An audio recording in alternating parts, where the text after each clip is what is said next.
This is where business ideas and passions turn into profit. Whether you're dreaming of becoming your own boss but don't know how to get started, or have already started a side hustle and wish to grow it exponentially, your host, Victoria Wieck, can help you turn your passion-based business ideas into profit. Welcome to Million Dollar Passion. Here is your host, world-renowned jewelry designer and home shopping TV celebrity, Victoria Wieck.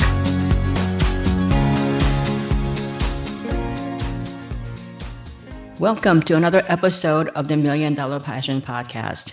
I hope you're really enjoying the holidays this year. It's a little different than last year. I have to make a little, like a confession, I guess, because every year there were, for the holidays, as you know, if you're in retail in fourth quarter, it can be very stressful just from work, employee relations, customer relations, delivery, supply, all those things kind of come into play. And on top of that, you really look forward to having that incredible Christmas season. But at the same time, though, I've always had some issues with just having that perfect holiday season, just because, when you have a lot of people getting together, different opinions, different things you want to eat, what time you want to eat, all these things kind of come into play. So I thought I would do a short series, and it'll be very, very short. I don't want it to be like a lecture. I don't want it to be, a real big thing, but just a short series on how I was able to accomplish a truly joyous holiday season and also live relatively conflict-free living. So when you want to have conflict-free living, of course, you have, the many pillars of your life. You have your personal relationships with your family and, very close friends. You have your business relationships with your customers and also employees. So I'm just going to tackle one issue at a time each week. So, and I also want to, let you know that I'm not approaching this issue with personal conflict or anything like that from a clinical point of view. I don't have a psychology degree. I've taken some courses in it, but that's not where I'm coming from. It's really more on a emotional level. And so let's get started, because, some of the things that I'm going to go about have happened to me, and it's taken me like many, many years to get to the point where I could be talking about this, very freely, and where I feel like I could help other people as well. So, I would say that, always, number one thing, I would say always live your life with gratitude, because when you do that, then some of the things that are unpleasant, that people saying some, stuff that you don't want to hear, all of that kind of comes with a little silver lining. So always live your life with gratitude, no matter what. There is always something to be grateful for, no matter how, I just saw something the other day, I want to tell you, and I don't have the whole thing here, and I wish I had kept it. It's not my original thought, but I do think it's worth repeating. It goes something like this. Somebody posted, how to be grateful. And it was like, she's looking at lots of dishes in the sink, for like the fourth time, that week. She's wondering how come no one's, cleaned the dishes out. Why does she have to come home and think about all the dishes before she starts cooking? But she says, then she reminded herself to be thankful because she has food to eat. When you think about clutter in your closet, clutter in your home, clothes, toys are all over the floor. And you wonder why, the kids can't pick them up. Well, she also said she had to be reminded to be thankful because you have money to buy them. You have abundance of that. Working too hard at work, you come home exhausted, and then the same thing kind of goes on over and over again at work, and it can kind of get down on you, especially at Christmas time. And she says to be thankful that you have customers and colleagues who really value your work so that you are actually needed there. So again, the post went on and on and on about all the things you should be thankful for. So I think that was a really good message. And, I just want to give you a quick example of how that relates to me. When we first came to America, as many of you know, we had no money. I mean, my parents had maybe, I think he had like $30 in his pocket. Even way back then, $30 didn't go very far for a family of 7. And we didn't speak any English, so I had to learn how to draw, to talk to my teachers, to talk to my friends. Just to go to the bathroom, I had to actually draw a toilet out. But I would tell you right now that all those drawing skills, and I can draw very fast. I can draw almost anything super fast. And those drawing skills that I had to learn that I didn't know I had in me, for the first 6 months or so of my life here, eventually became a key, critical part of my success, because that's what I end up doing, designing jewelry for a living. So the point is that, with every challenge that you have, there's a silver lining. So for me, I've learned to think, some time ago, that the bigger the challenge, the bigger the obstacle, the bigger the problem you're facing, the bigger the gift. So it's up to you to find the gift. So I just love having that kind of perspective in my life, because it kind of gets me grounded. I don't get resentful when sometimes things get really bad, when it feels like everybody has everything, but you don't have what you deserve. But honestly, being grateful is really kind of an important thing. And the second thing here, second advice that I have, or think something that has helped me, is to know the situations that you can change, if you really work hard, and know the situations you can't change. In other words, know which conflicts are healthy and worth saving, even if it takes a lot of work on your part, even if it's unpleasant.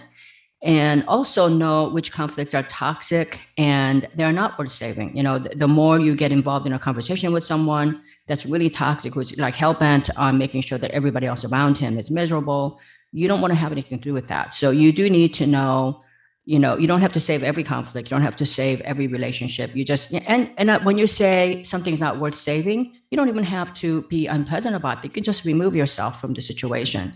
So I love that. I mean, when somebody really close to you really devastates you with their actions, right? You can't undo their actions, because those people that are really close to you, you can count on them, and they refuse to take even a simple phone call because they heard a lie about you or something like that. Then, they hurt you so bad that you can't count on them ever again. And, in those situations, you can just kind of remove yourself from that, get away from the situation that's causing you pain and confusion. And sometimes having a little bit of clarity at distance time can give you a better perspective on, and context.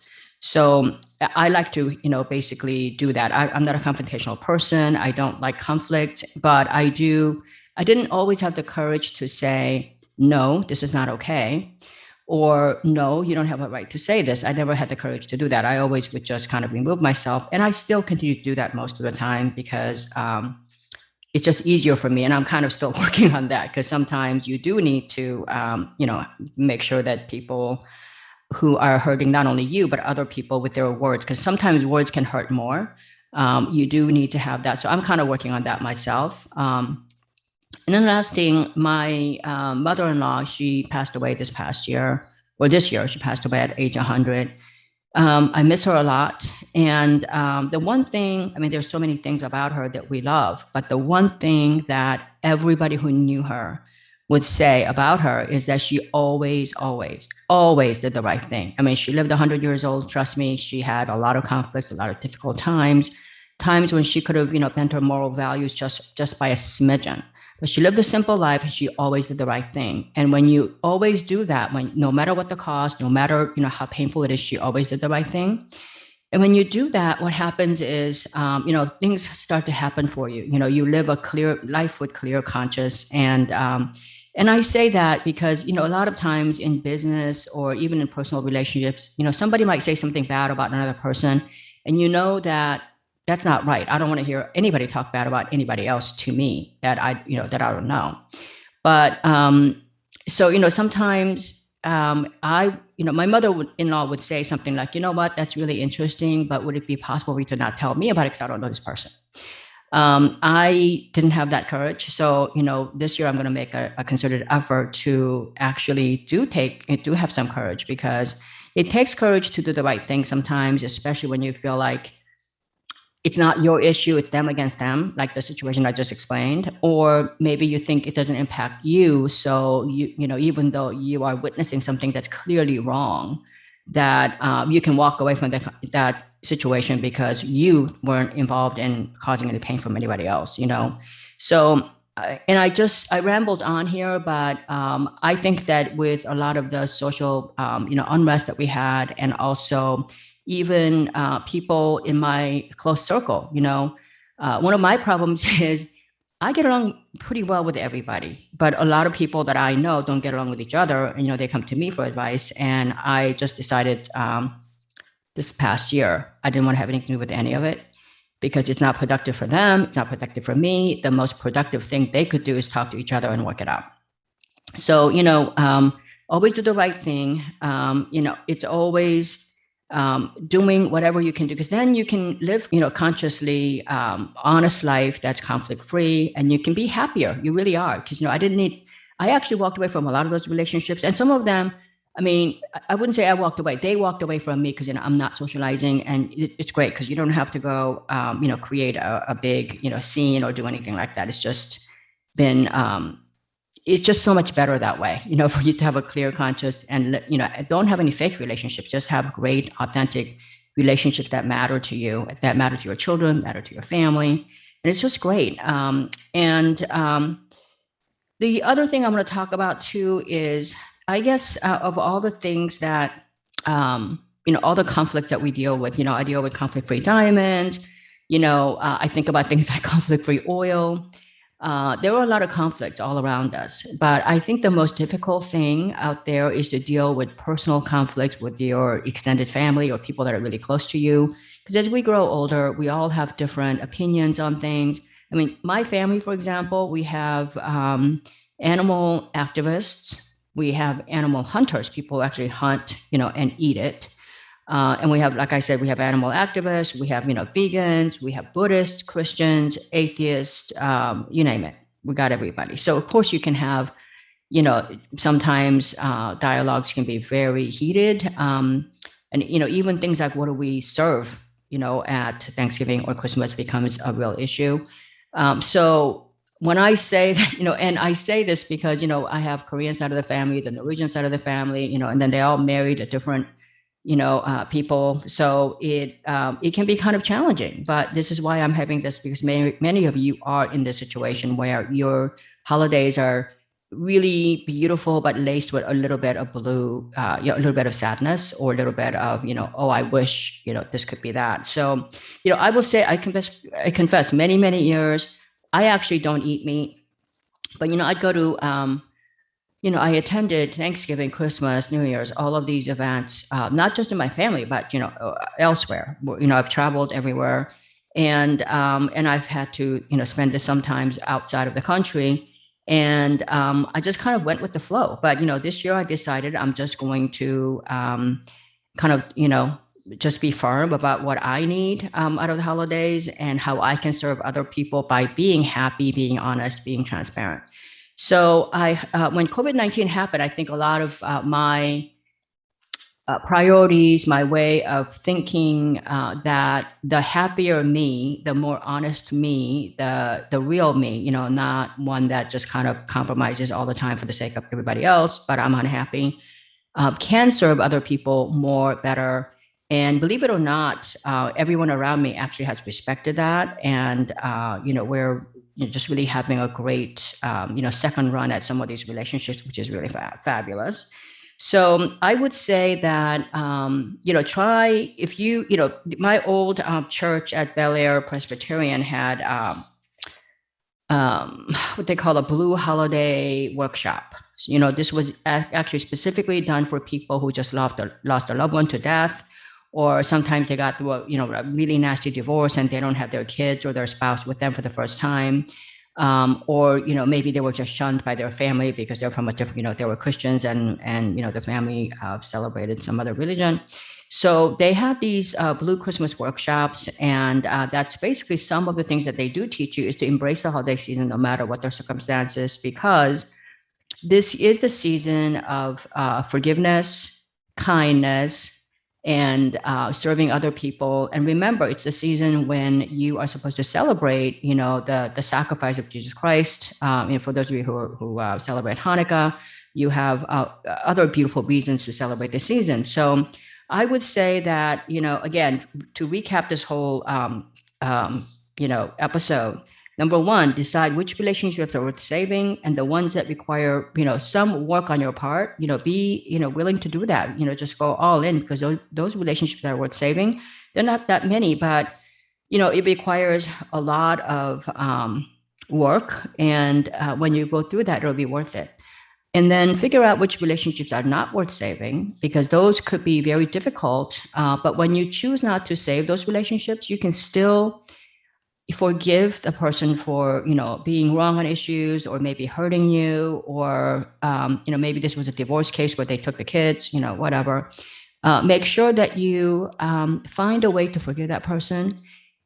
That's different than forgetting. Okay. I'm not saying that you should forgive and go back to, life as usual, but forgive that person, not because they really deserve it. In most cases, they don't deserve it, but you deserve to live a life free of judgment, free of hate, free of grudges, free of all of the negativity. You deserve to live a life that's whole, that's surrounded with love and kindness and optimism. So I would say that, make sure that you, find, I know it's really hard, but you find a way to forgive the person, but never forget, because some of the actions that really hurt you can never really be undone. So anyways, I hope this has been really helpful. It's been some of my own experiences,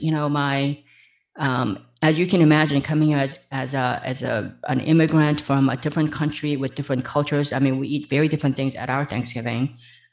We celebrate at different days, we have different rituals, all of that. So there had been a lot of conflict all of my life. And I've had to come up with ways to cope with that and not make enemies of, friends or, so I think that, I hope this has been helpful, something that is not clinical, but, again, it's something that everybody has their own coping mechanisms. That was my coping mechanism, and it's really been helpful for me. So I hope you guys, all of you, take the time to be grateful and count all your blessings, because I think it was my husband who said that he had read somewhere that a person who didn't have any shoes was complaining about how he didn't have any shoes until he met a person who didn't have any feet.